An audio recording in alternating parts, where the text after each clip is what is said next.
हरि ओम। हरि ओम। ओम सहना भवतु सहना भवतु सहवीर्यं करवावहै तेजस्वी नारदी तमस्तु मा विद्विषावहै। ओम शांति शांति शांति। प्रथम प्रणाम सतगुरु, पुनः प्रणाम वसल संतन, करत मंगलाचार नाशत विघ्नांत। गुरु ब्रह्मा गुरु विष्णु गुरु देवो महेश्वरा, गुरु साक्षात परब्रह्म तस्मै श्री गुरुवे नमः। ध्यान मन गुरु मूर्ति, पूजा मन गुरु पदम, मंत्र मन गुरु वाक्यम, मोक्ष मुक्ति। प्रभु प्रेमियों, अपने अपने इष्ट का ध्यान करते हुए बोलना हरि ओम हरि ओम। हरि ओम हरि ओम। हरि ओम। हरि ओम। आपने अच्छे अच्छे भजन सुने, बहुत बहुत गहराई तक थे। पिछले सत्संग में आपको मनुष्य जन्म के बारे में बताया था कि मनुष्य जन्म क्या है। आपने समझ ही लिया होगा कि मनुष्य जन्म क्या है, और जान भी लिया होगा कि इसका कितना मूल्य है। ये मनुष्य जन्म मूल्य है। इस जन्म को व्यर्थ नष्ट मत करना। ये आपको शरीर मिला है। ये मनुष्य इस शरीर पर इतना अधिक अभिमान करता है। आखिर ये शरीर क्या है? एक वाक्यों में कहा जा सकता है ये शरीर एक मिट्टी की लोथ है। इससे अधिक कहना जा सकते हैं, कहा जा सकता है ये शरीर 5 तत्व का बना है। ये शरीर 5 भौतिक का है।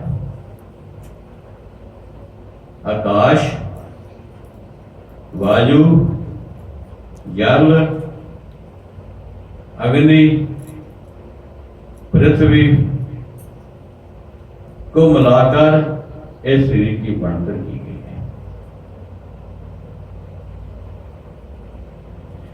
इस शरीर की 25 प्रकृतियां हैं और 5 भौतिक हैं।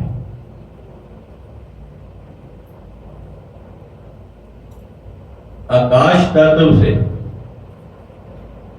काम, क्रोध, लोभ, मोह, अहंकार प्रकृति उत्पन्न हुई है। आकाश से वायु उत्पन्न हुई है। वायु तत्व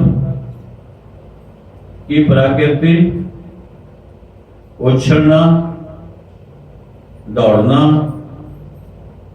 संकोचना, पसरना और फूलना है। वायु तत्व से अग्नि उत्पन्न हुई है। अग्नि तत्व की क्षुधा, तृष्णा,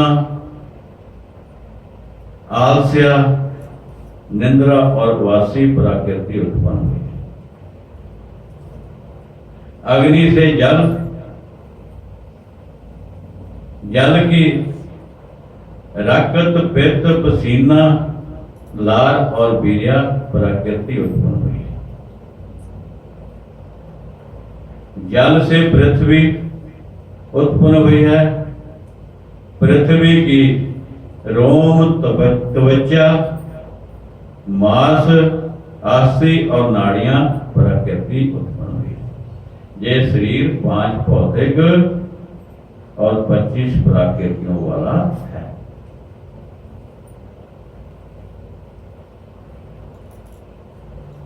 ये शरीर आत्मा के रहने वाला मकान है।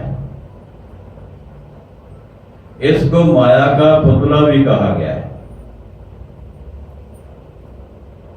ये शरीर नाशवान है, ये शरीर घटने बढ़ने वाला है, ये शरीर का क्षण भंगुर है। इस शरीर में हर्ष, शोक, दुख, सुख और भय है।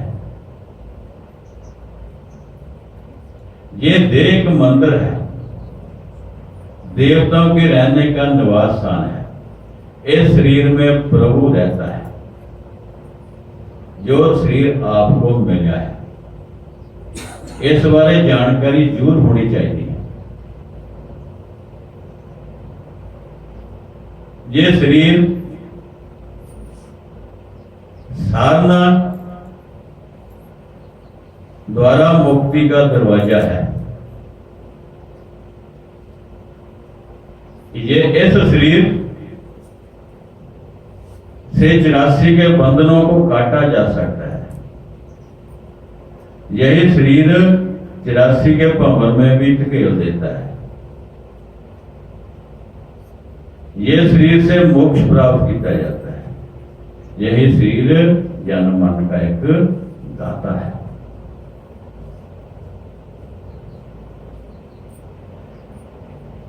इस शरीर में कर्म इंद्रियां और ज्ञान इंद्रियां हैं।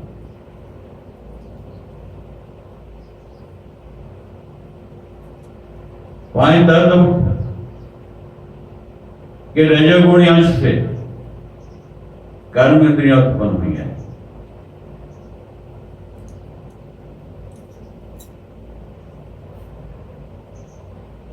पांच भूतों के सतोगुणी अंश से ज्ञान इंद्रियां उत्पन्न हुई है।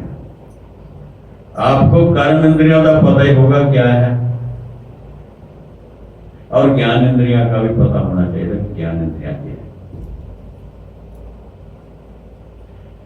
स्रोत इंद्रिय आकाश तत्व के सतोगुणी अंश से उत्पन्न हुई। इसको शब्द का ज्ञान है,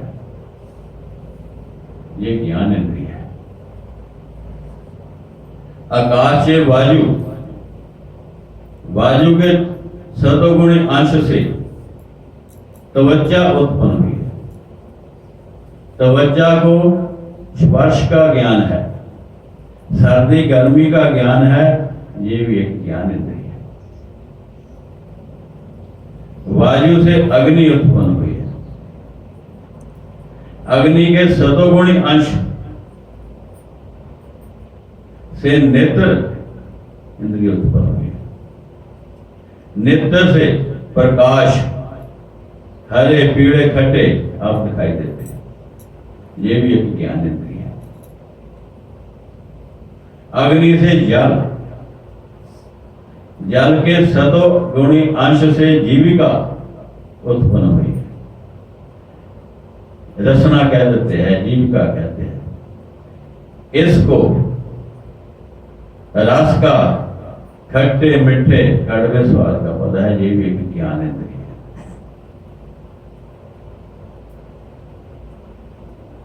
जल से पृथ्वी, पृथ्वी के सतोगुणी अंश से, पृथ्वी के सतोगुणी अंश से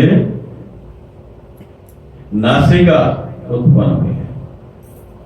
इसको गंध, सुगंध, दुर्गंध का ज्ञान है, इसलिए ये भी एक ज्ञान है।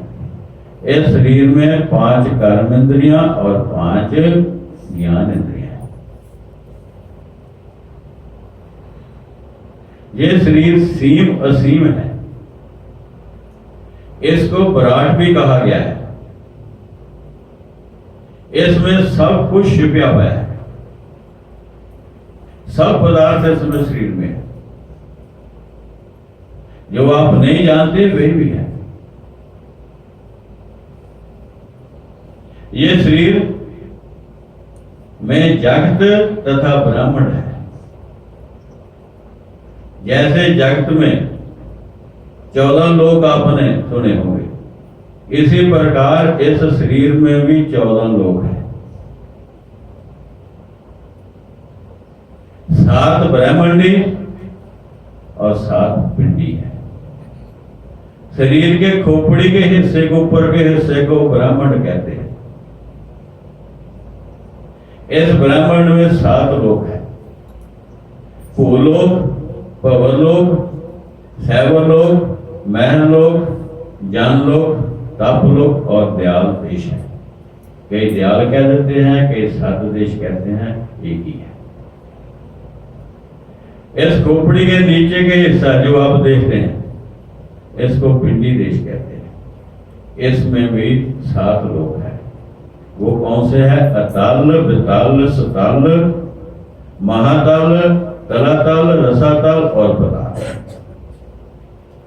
इस शरीर में ही 14 है, 7 नीचे और 7 इसके ऊपर है। ब्रह्मांड शब्द दो अक्षरों से बना है, 2 शब्दों से बना है, ब्रह्म और अंड। ब्रह्म का मतलब परमात्मा, अंड का मतलब रहने वाली। इसको ब्रह्म हृदय भी कहते हैं। ब्रह्म को परमात्मा कह देते हैं, हृदय को कह देते हैं रहने वाली जगह। इस ब्रह्म हृदय के ऊपर चोटी रखने की परंपरा है। बोधी रखते कि नहीं? ये चोटी का निशान प्रकट करता है कि इसके नीचे ब्रह्मांड है। जो हम जहां रखते हैं, ये प्रकट करता है कि जो ब्रह्मांड परमात्मा इसके नीचे है। चोटी रूपी तवज्जा इस ब्रह्म मंदिर के तवज्जा है। इस शरीर में ब्रह्मांड होने के कारण सृष्टि का रचता इसमें विराजमान है। इसमें प्रभु है, ईश्वर है, परमात्मा है। इसीलिए संत महापुरुषों ने इस शरीर को सच्चा तीर्थ कह दिया, सच्चा ठाकर द्वारा कह देता, सच्चा गुरुद्वारा कह देता, सच्चा मंदिर है। इस शरीर में सब कुछ है, सब पदार्थ है। ये शरीर एक विराट है। आप जो शरीर देखते हैं, इस शरीर को आज आप देखते हैं और हैरान होते हैं। जरा सोचो, ईश्वर रूपी कारीगर ने ऐसा कमाल दिखा दिया कि ये शरीर बना दिया। इस दुनिया में और कोई कारीगर इसकी कॉपी नहीं कर सकता। इस दुनिया में करोड़ों जीव हैं, एक से 2 अलग अलग है, एक जैसा कोई भी नहीं। इसलिए इससे हैरानी होती है। ये शरीर की बनावट देखकर हम बड़े खुश होते हैं, बाहरी बनावट को देखकर खुश होते हैं। जब इसके अंदर देखा जाए तो क्या है? मांस है, हड्डियां है, लहू है, बलगम है। इसके सिवाय इसके अंदर कुछ भी नहीं है। दुर्गंध ही दुर्गंध इसमें भरी हुई है। इस दुर्गंध भरे हुए पुतलों को हम इधर फलैल से स्नान कराते हैं और उसको सजा कर हम फूले नहीं सुनाते। ये शरीर कुछ भी नहीं है, कुछ भी नहीं है और इसके बीच में सब कुछ है। इस शरीर की एक विलक्षण गति है। हम सगी संबंधियों को मिलकर गले लगाते हैं, उसका मुख चूमते हैं, उससे प्यार करते हैं, अपना समझते हैं। यदि इस शरीर से जीवात्मा अलग हो जाए कुछ समय ले, तो हम क्या कहते हैं? इस शरीर को भूत कह देते हैं, भूत। और इससे दूर भागते हैं, दूर चले जाते हैं और ये शरीर को पहले हम प्यार करते हैं, जब जीवात्मा इससे निकल जाती है हम कहते हैं इसको जल्दी से जल्दी घर से बाहर निकालो और शमशान में ले जाकर जलाकर भस्म कर दो।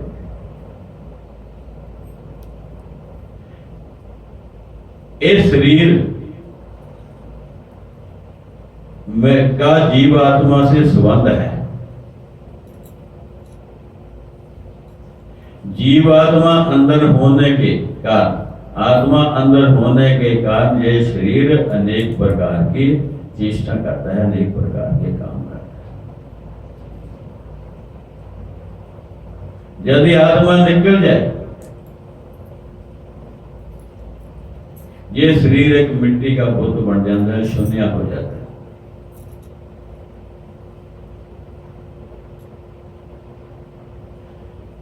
इसी को जहां भी माजी बार खुले में छोड़ दिया जावे तब कुछ समय बाद गल सड़कर या अपन 5 तत्वों में मिल जाता है।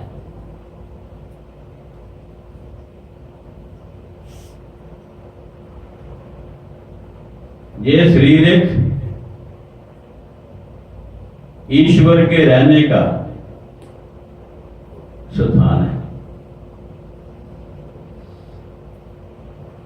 इस शरीर में जीवात्मा रहती है।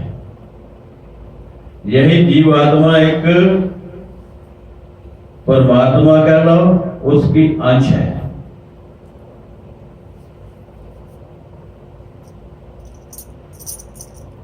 इस शरीर में निवास करने वाले परमात्मा को पहचानना है, जानना है।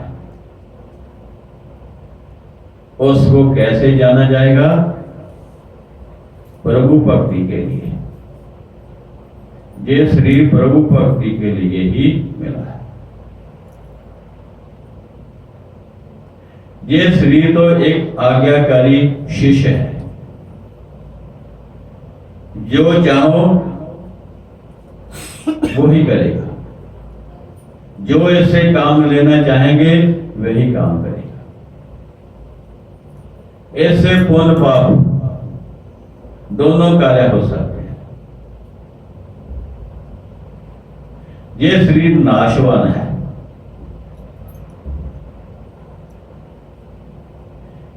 इस पर अभिमान मत करो, चलते चलते चुप हो जाने वाला है।